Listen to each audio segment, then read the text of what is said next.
ओम शांति। 10 सितंबर 2023। मीठे प्यारे अव्यक्त बाप दादा के आज के मधुर महावाक्य। ओरिजिनल मुरली डेट 4 दिसंबर 1995। मुरली का शीर्षक है यथार्थ निश्चय के फाउंडेशन द्वारा संपूर्ण पवित्रता को धारण करो। आज बाप दादा देश विदेश चारों ओर के नए नए बच्चों को देख रहे थे, चाहे मधुबन में साकार रूप में आए हैं, चाहे आकार रूप में अपने अपने सेवा स्थान में आए हुए हैं।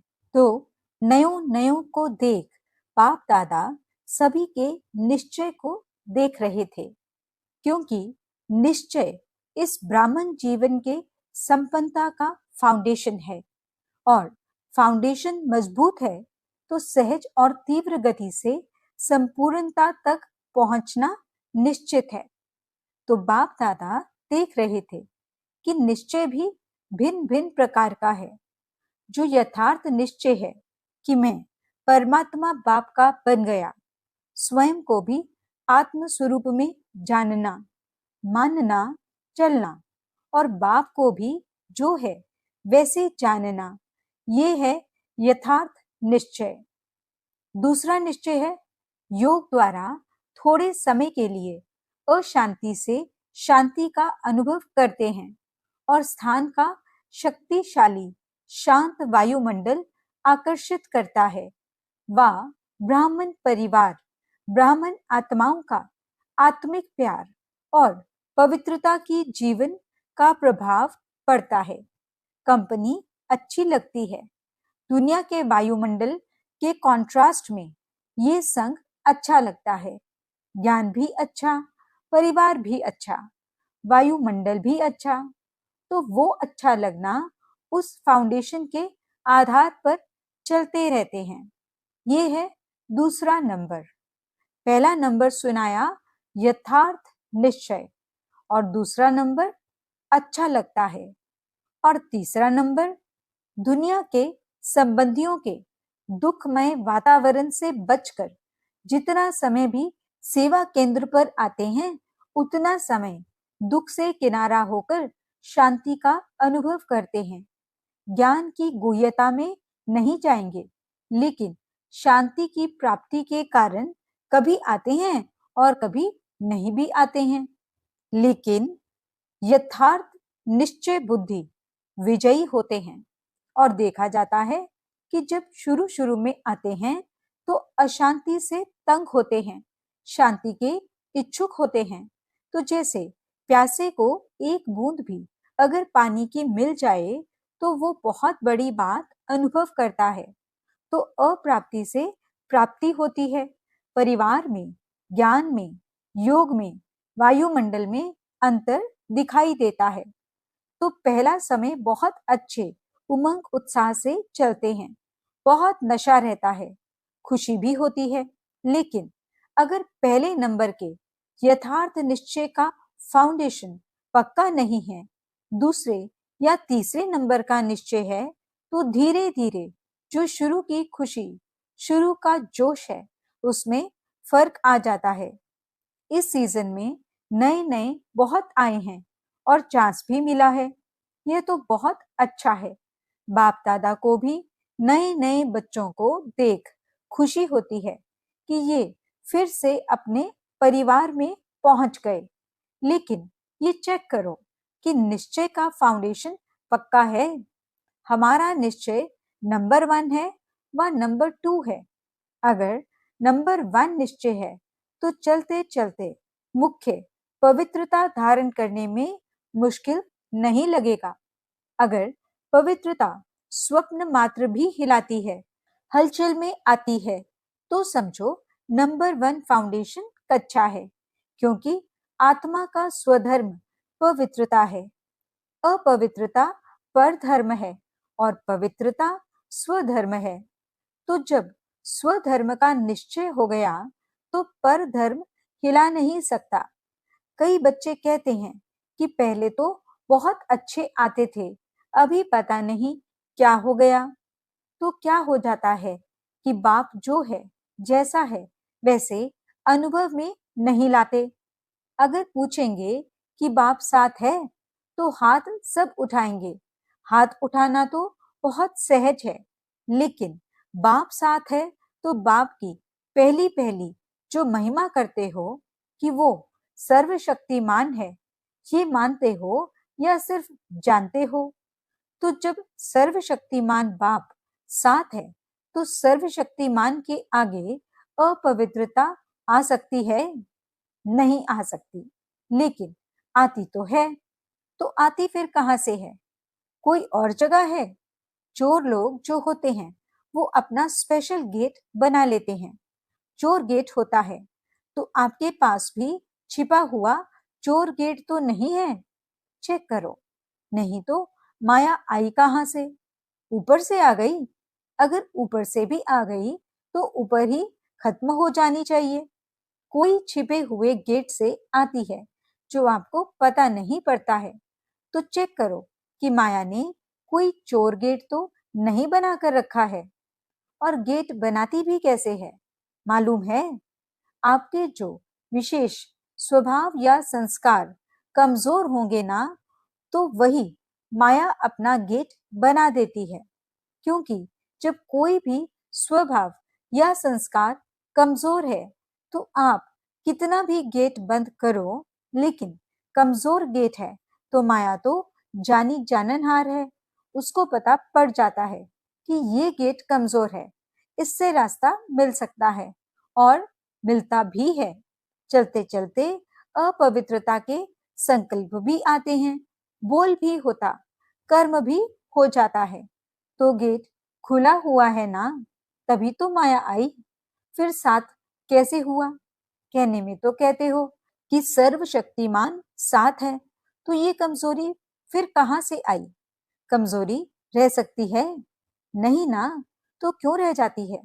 चाहे पवित्रता में कोई भी विकार हो, मानो लोभ है। लोभ सिर्फ खाने पीने का नहीं होता। कई समझते हैं हमारे में पहनने, खाने या रहने का ऐसा तो कोई आकर्षण नहीं है। जो मिलता है, जो बनता है, उसमें चलते हैं।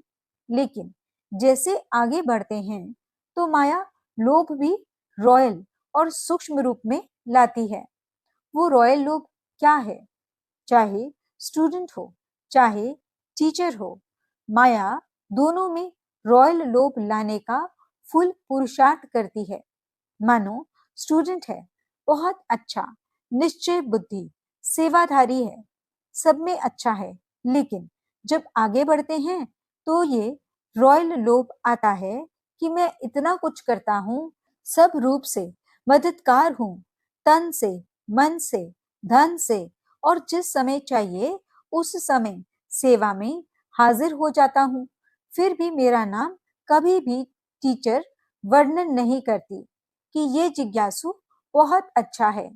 अगर मानो ये भी नहीं आवे, तो फिर दूसरा रूप क्या होता है? अच्छा, नाम ले भी लिया, तो नाम सुनते सुनते मैं ही हूँ, मैं ही करता हूँ, मैं ही कर सकता हूँ, वो अभिमान के रूप में आ जाएगा। या बहुत काम करके आए और किसी ने आपको पूछा भी नहीं, एक गिलास पानी भी नहीं पिलाया, देखा ही नहीं, अपने आराम में या अपने काम में बिजी रहे, तो ये भी आता है कि करो भी और पूछे भी कोई नहीं। तो करना ही क्या है? करना या ना करना एक ही बात है। पूछने वाला तो कोई है नहीं। इससे आराम से घर में बैठो, जब होगा तब सेवा करेंगे। तो ये भिन्न भिन्न प्रकार का विकारों का रॉयल रूप आता है। और एक भी विकार आ गया ना, मानो लोभ नहीं आया लेकिन अभिमान आ गया, या अपने मानने तक का हमारी मान्यता हो, उसका भान आ गया, तो जहां एक विकार होता है, वहां उनके चार साथी छिपे हुए रूप में होते हैं। और एक को आपने चांस दे दिया, तो वो छिपे हुए जो हैं, वो भी समय प्रमाण अपना चांस लेते रहते हैं। फिर कहते हैं कि पहले जैसा नशा अभी नहीं है। पहले बहुत अच्छा था। पहले अवस्था बड़ी अच्छी थी। अभी पता नहीं क्या हो गया है। माया चोर गेट से आ गई। ये है पता। ये नहीं कहो पता नहीं। और टीचर को भी आता है। टीचर को क्या चाहिए? सेंटर अच्छा हो, कपड़े भले कैसे भी हो, लेकिन सेंटर थोड़ा रहने लायक तो अच्छा हो, और जो साथी हो वो अच्छे हो, स्टूडेंट अच्छे हो, बाबा की भंडारी अच्छी हो। अगर अच्छा स्टूडेंट चेंज हो जाए तो दिल थोड़ा धड़कती है। फिर समझते हैं कि क्या करें, ये मददगार था ना, अभी वो चला गया। मददगार जिज्ञासु था, वह पाप है। तो उस समय कौन दिखाई देता है, जिज्ञासु या पाप? तो ये रॉयल माया फाउंडेशन को हिलाने की कोशिश करती है। अगर आपको निश्चय है सर्वशक्तिमान साथ है, तो बाप किसी ना किसी को निमित्त बना ही देता है। कई फिर सोचते हैं हमें कम से कम एक बार आबू की कॉन्फ्रेंस में या किसी बड़ी कॉन्फ्रेंस में चांस मिलना चाहिए। चलो, और नहीं, योग शिविर तो करा लें, ये भी तो चांस होना चाहिए ना। चलो, भाषण नहीं करें, स्टेज पर तो आवे। आखिर विनाश हो जाएगा, क्या विनाश तक भी हमारा नंबर नहीं आएगा? नंबर तो आना चाहिए ना। लेकिन पहले भी बाप दादा ने सुनाया कि अगर योग्य हैं, चांस मिलता है तो खुशी से करो, लेकिन ये संकल्प करना कि हमें चांस मिलना चाहिए, यह भी मांगना है। चाहिए चाहिए, ये है रॉयल मांगना। ये होना चाहिए, ये हमें पहचानते नहीं हैं। दादी दीदियां भी सभी को पहचानती नहीं हैं। जो आगे आते हैं उसको आगे कर लेते हैं। तो ये संकल्प आना, यह भी एक सूक्ष्म मांगना है। लेकिन बाप दादा ने सुना दिया है कि मानो आप स्टेज पर आ गई, या आपकी कोई भी विशेषता के कारण योग नहीं भी है, अवस्था इतनी अच्छी नहीं है, लेकिन बोल में, कैचिंग पावर में विशेषता है, तो चांस मिल जाता है।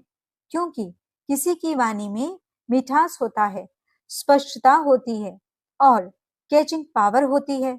तो यहाँ के वहां के मिसाल वगैरह कैच करके सुनाते हैं, इसलिए उन्हों का नाम भी हो जाता है। कौन चाहिए?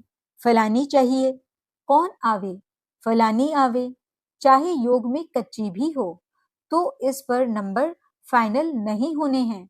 जो फाइनल नंबर मिलेंगे वो ये नहीं होगा कि इसने कितने भाषण किए या इसने कितने स्टूडेंट व सेंटर बनाए हैं, लेकिन योग्य कितनों को बनाया है। सेंटर बनाना बड़ी बात नहीं है, लेकिन योग्य कितनी आत्माओं को बनाया। नाम हो गया 30 सेंटर की इंचार्ज है, और 30 में से 15 हिल रहे हैं, 15 ठीक है। तो फायदा हुआ या सिर्फ नाम हुआ? सिर्फ नाम होता है कि फलाने के 30 सेवा केंद्र हैं, लेकिन नंबर इससे नहीं मिलेगा। फाइनल नंबर जितनों को सुख दिया, जितना स्वयं शक्तिशाली रहे, उसी प्रमाण मिलेंगे। इसीलिए ये भी चाहिए चाहिए खत्म कर दो, नहीं तो योग नहीं लगेगा।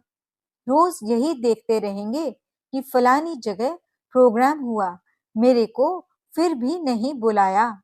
अभी परसों यहाँ हुआ, कल वहां हुआ, आज यहाँ हुआ, तो योग लगेगा या गिनती होती रहेगी? तो मुख्य बात, जो यथार्थ निश्चय है उसको पक्का करो। कहने में तो कह देते हो मैं आत्मा हूं और बाप सर्वशक्तिमान है, लेकिन प्रैक्टिकल में, कर्म में आना चाहिए। बाप सर्वशक्तिमान है, लेकिन मेरे को माया हिला रही है, तो कौन मानेगा आपका बाप सर्वशक्तिमान है? क्योंकि उससे ऊपर तो कोई है नहीं। तो बाप दादा आज निश्चय के फाउंडेशन को देख रहे हैं, चाहे नए हैं, चाहे पुराने हैं, लेकिन इस निश्चय के फाउंडेशन को प्रैक्टिकल में लाओ और समय पर यूज करो। समय बीत जाता है, फिर बाप के आगे पश्चाताप के रूप में आते हो। क्या करें बाबा, हो गया, आप तो रहम दिल हो, रहम कर दो। तो ये क्या हुआ? ये भी रॉयल पश्चाताप है। साथ है तो किसी की हिम्मत नहीं है। निश्चय बुद्धि का अर्थ ही है विजयी। अगर कोई हिसाब किताब आता भी है तो मन को नहीं हिलाओ, स्थिति को नीचे ऊपर नहीं करो। चलो आया और फट से उसको दूसरे से ही खत्म कर दो। अभी योद्धे नहीं बनो। कई अभी निरंतर योगी नहीं हैं, कुछ समय योगी हैं और कुछ समय युद्ध करने वाले योद्धे हैं। लेकिन अपने को कहलाते क्या हो? योद्धे की योगी? कहलाते हो सहज योगी हो। तो नए जो भी आए हैं उनको बाप दादा फिर से भाग्य प्राप्त करने की मुबारक देते हैं। लेकिन मुबारक के साथ ये चेक भी करना कि फाउंडेशन नंबर 1 है या नंबर 2 का है। कई कहते हैं ज्ञान योग बहुत अच्छा लगता है। अच्छा है, वो तो ठीक है, लेकिन कर्म में लाते हो। ज्ञान माना आत्मा, परमात्मा, ड्रामा। ये कहना नहीं। ज्ञान का अर्थ है समझ। समझदार जैसा समय होता है वैसे समझदारी से सदा सफल होता है। कभी भी देखो जीवन में दुख आते हैं तो क्या सोचते हो? पता नहीं मुझे ये क्यों नहीं समझ में आया। यही कहेंगे। तो समझदार हो, ज्ञानी हो? बोलो हाँ या नहीं। हाँ जी। हाँ तो बहुत अच्छी बोलते हैं। समझदार की निशानी है कभी धोखा नहीं खाना। ये है ज्ञानी की निशानी। और योगी की निशानी है सदा क्लीन और क्लियर बुद्धि। क्लीन भी हो और क्लियर भी हो। योगी कभी नहीं कहेगा पता नहीं पता नहीं। उनकी बुद्धि सदा ही क्लियर है। और धारणा स्वरूप की निशानी है सदा स्वयं भी डबल लाइट। कितनी भी जिम्मेवारी हो, लेकिन धारणा मूर्त सदा डबल लाइट। चाहे मेला हो चाहे झमेला हो, दोनों में डबल लाइट। और सेवाधारी की निशानी है सदा निमित्त और निर्माण भाव। तो ये सभी अपने में चेक करो। कहने में तो सभी कहते हो ना कि चारों ही सब्जेक्ट के गॉडली स्टूडेंट हैं, तो निशानी दिखाई देनी चाहिए। तो नए नए क्या करेंगे? अपने निश्चय को और पक्का करना। नहीं तो फिर क्या होता है, 2 साल चलेंगे, 3 साल चलेंगे, फिर वापस पुरानी दुनिया में चले जाएंगे। और फिर जो वापस जाते हैं वो उस दुनिया में भी सेट नहीं हो सकते हैं। न इस दुनिया के रहते, न उस दुनिया के। इसलिए अपना फाउंडेशन बहुत पक्का करो। अनुभव करो सर्वशक्तिमान बाप साथ है। बस एक बात भी अनुभव किया तो सब में पास हो जाएंगे। देखो आजकल प्राइम मिनिस्टर है, उसके साथ का भी नशा रहता है ना।